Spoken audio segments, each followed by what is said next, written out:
This year, ITD has proceeded with an aim to expedite the spirit of innovation and transformation for development through promoting authentic intellectual works by researchers and practitioners around the globe in diverse fields of business, law, arts, and social science. Notable speakers from all around the world have made influential appearances at this conference.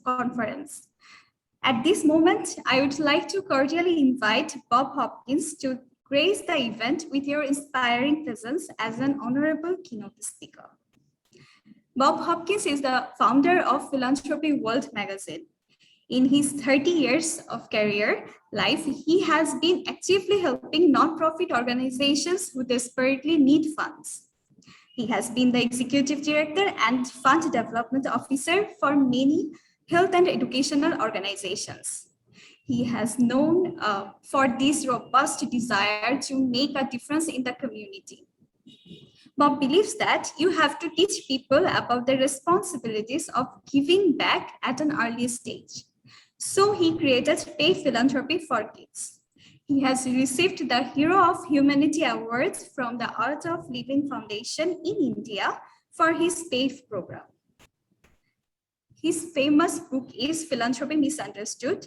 Most of the people believe that philanthropy is simply giving money to a cause. But the fact is that philanthropy has nothing to do with money. It is about how we express our love for mankind. Bob is currently a professor of the University of Texas, teaching communications and social entrepreneurship. We'll have a short question answer session at the end of this speech.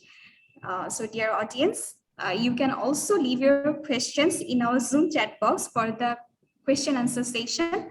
Now I would like to request our keynote speaker of the conference, Bob Hopkins, to please deliver his talk for this session.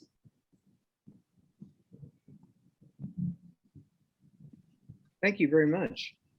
So are you ready for me to begin? Yes. Okay, great. Well, thank you very much. I'm so happy to be here. I had intended being there in person, but as you know, there's a pandemic around the world and they say, don't fly and you can't come to Bangladesh. You can't come to America either. So I'm sorry about that. I am especially adorned with my hat because I have horses outside and I live on a ranch. And so I was told that you would like to see me in my hat. So I've gotten my hat on together. Actually, I'm a professor at the University of Texas, and I had a student in my class from Bangladesh. His name was Mohit Chowdhury.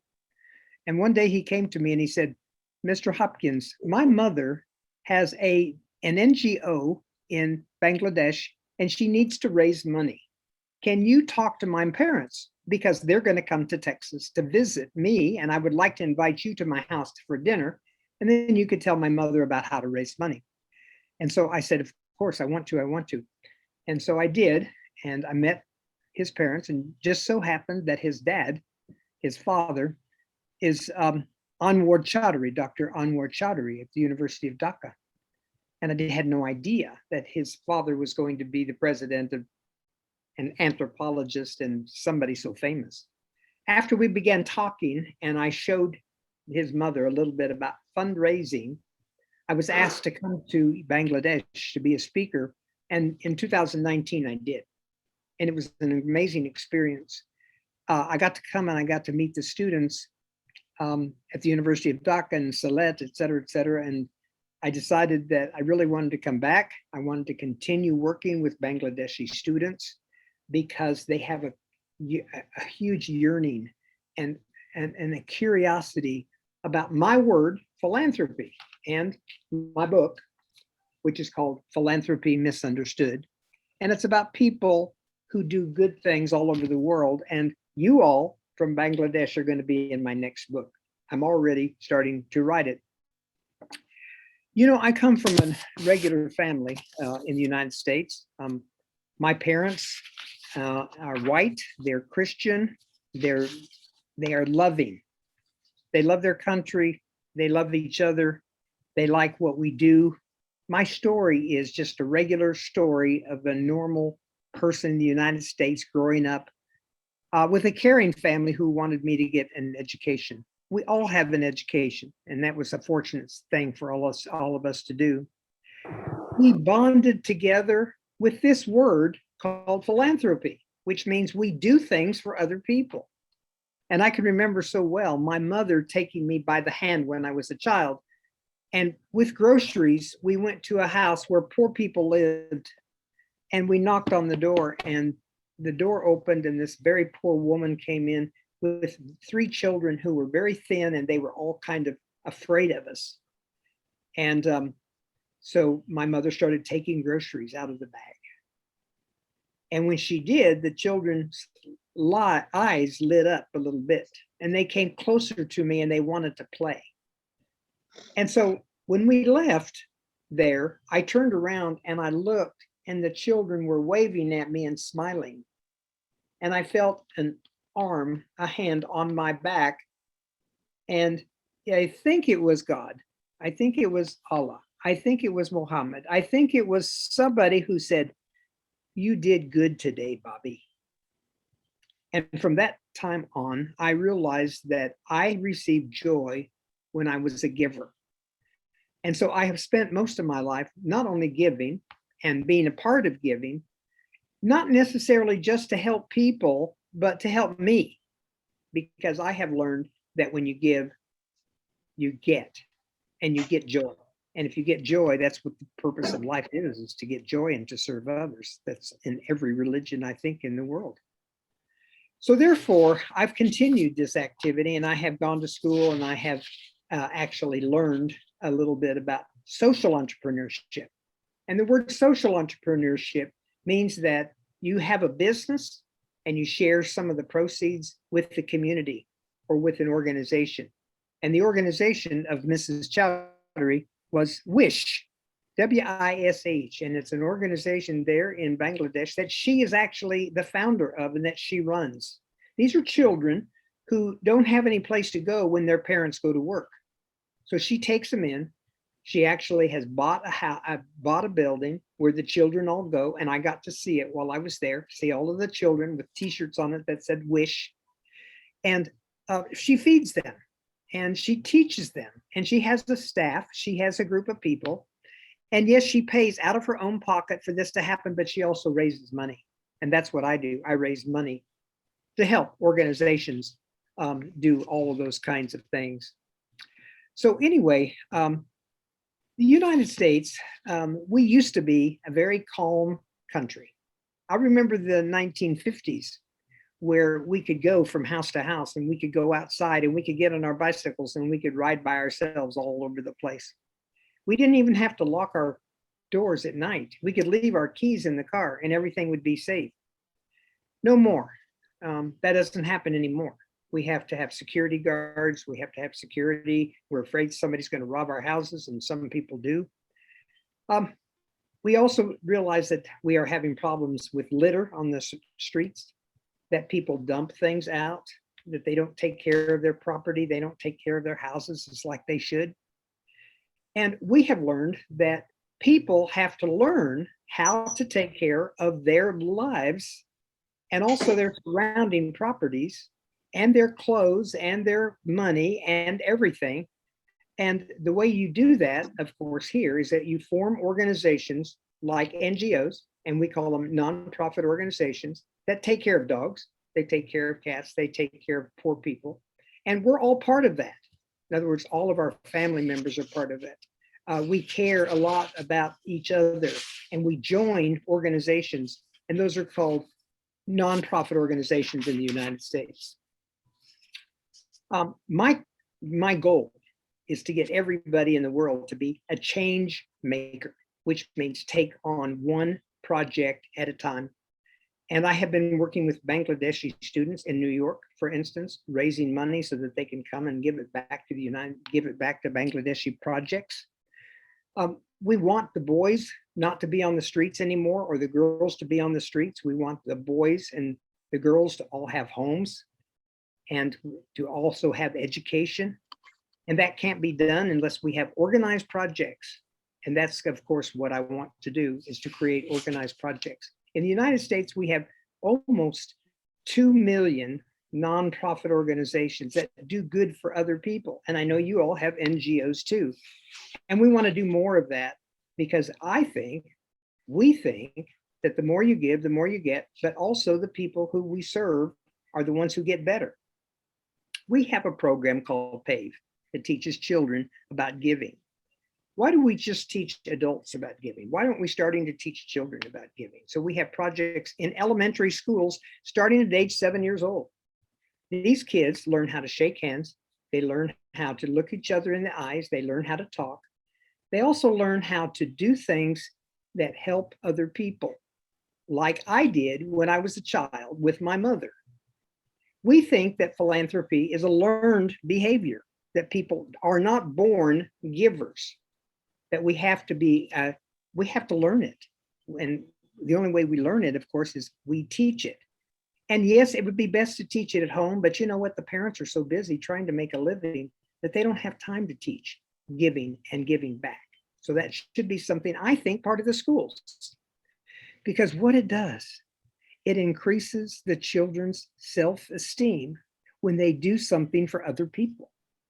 There's a book called Give to Live, and it says that. It says that when you give, there's something that happens in your body that makes you feel proud, that makes you feel joyful. It gives you less stress. People who are givers live longer. They have better health. We know that. So if we know that, why don't we do it? And that's what we are trying to get school systems to do, is to let us come in to teach these children about that. And we find that our children are making different choices about the way they're going to live the rest of their lives. And instead of making a choice of following in the footsteps of their mother, father, sisters, and brothers, that maybe they will decide that they want to get out of poverty. Maybe they want to go help somebody else become. I have worked with a boy there in Bangladesh, and for his birthday, I sent him $50. I said, what I want you to do with this money is I want you to buy something for yourself, but I want you to share the other $25, half for yourself and half for somebody else. And he didn't know what to do with it. He didn't want to just give it to the people on the streets. He wanted to do something that would be memorable. So he found a group of kids that he actually were bicycle boys, and he's asked them if they would go to lunch with him. And they went to lunch and they had a great time, and he paid for the lunch. He said the joy that he received by giving these boys an opportunity to have a great lunch, which they don't maybe usually have, and take off work for a few hours and go and enjoy each other, was gratefully enjoyable for him. And he wanted to do it again and again and again. And if that's what we need to do, is we need to find joy so that we can give back over and over and over again. Now, the United States is no different than Bangladesh in many respects. We have situations going on here as well. We have children starving, as I indicated to you. We have rusted pipes in one of our big cities. And because of the rusted pipes, we have children who have been contaminated with these pipes by drinking water from the pipes. And the cities want to know, whose fault is this? And then when they did some research, they realized it was everybody's fault. So we have to take the responsibility ourselves for the faults of other people. If it's a city, we have to change that. And we don't want to necessarily embarrass people and put them in jail and fine them. And that is one of the things and one of the ways we can do. But we can take more people to take more responsibility for making things better for other people. And that's, I think, what the essence and the reason that we do things. So who are the leaders of these great countries? And what are they saying? What we say is, there are some people who make things happen. There's some people who watch things happen. And then there's some people who say, what happened? Well, what I have learned about Bangladeshi students is they want to be the ones to make things happen. They just have to be empowered. That means they have to be shown the way. They have to be taught how to be a leader. And I think you have leadership anyway. But, I think one of the problems with business schools is that the focus is money. How much money are you making instead of how much joy are you giving? In our schools, our business schools, upstairs, they're teaching you are successful if you make the most money. Whoever makes the most money is successful, and it doesn't matter how you get it. Then they come downstairs to me and I say, the purpose of life is to give away your money. And they go, that's not what we were taught upstairs. And I said, well, that's what you're going to be taught here, is you need to give away, because when you give away, you receive so much more tenfold. In fact, I was with a man one time and he heard somebody talk about giving away money or helping other people. And he says, why do people do that? They work hard for their money. Why do they give it away? And I said, have you ever tried it? And he goes, no. And I said, why don't you try it and see if you like it? Because you'll see what the excitement is and what the fun is, et cetera, et cetera.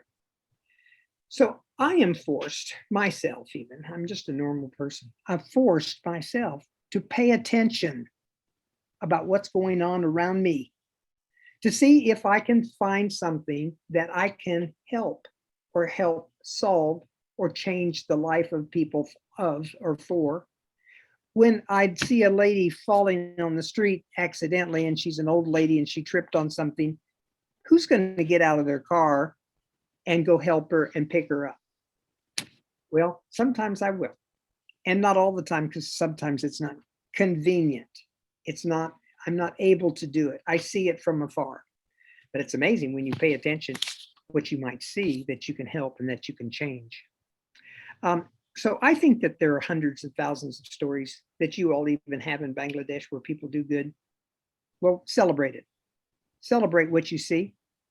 And when you celebrate it and you pat people on the back for it and you give them hugs for it, they tend to want to do more of it.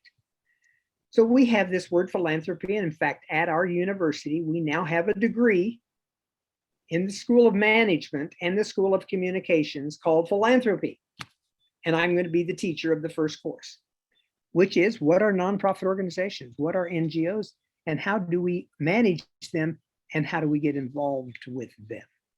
We're making careers of giving back. We have now a degree that we can actually hold on to that says, I am a person who gives back. And do I get paid for it? You bet. I get paid, and I get paid well. But it's an opportunity to create these organizations more and more. And I know you have NGOs, but I don't know much about them. And I don't know how successful they are. And I don't know if they take care of all the necessities and all the problems that you are involved with. But I do know that Doug Lawson, who wrote this book, Give to Live, and I've already mentioned it to you, says that there are physical benefits, there are emotional benefits, there are spiritual benefits. And what are the emotional benefits? Well, it's an increased self-acceptance. Increased self-acceptance, reduced self-absorptions, increased endorphin release, reduced inner stress, expanded self-control, increased ability to cope with crises, improved concentration and enjoyment of experiences. And then, of course, the spiritual benefits are amazing too, because I know that the Muslim faith, all of our faiths, Christian, Jewish, Buddhist, whatever it is, all say that it's best to take care of your neighbor. And all of them also say there are advantages to your ability to live a successful and good life when you follow the rules and the regulations of your religion. And again, all of us have the same kind of religion, which means there's a power greater than ourselves that's going to make us whole, that's going to make us better to be involved in. Let's focus on the good people and what they do. And we do have role models. We do have Martin Luther King. We do have Gandhi. We do have Mother Teresa. We set them on pedestals like we can't be them. They're all by themselves. There's nobody like them. And that's not true. There's people among you. And maybe you're one of them. that we will be picking out. I received the Hero of Humanity Award from Sri Sri Ravi Shankar in India.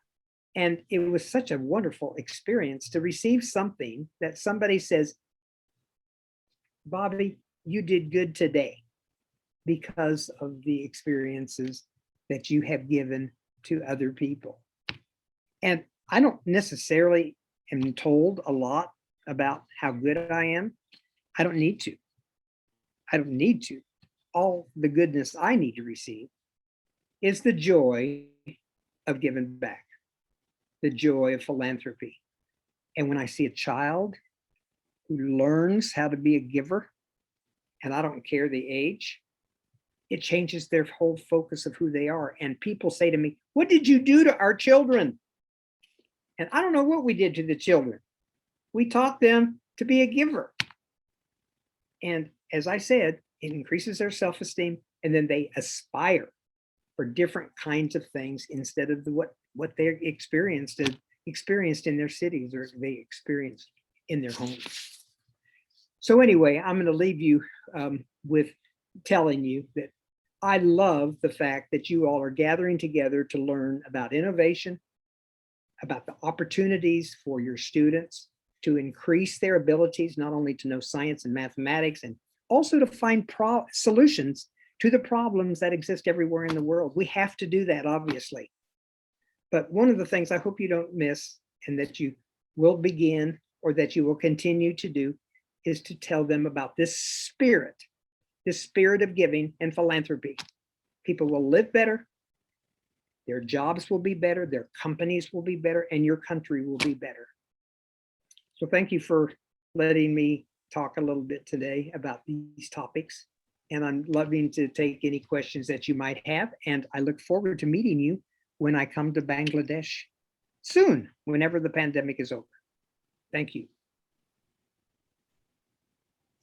Thank you very much, Bob Hopkins, for sharing your wonderful insights into philanthropy, social entrepreneurship, and how these are impacting our lives. Our world needs more people like you. Thank you for changing the way we used to see them. I'm sure it will be helpful for the participants at attendees.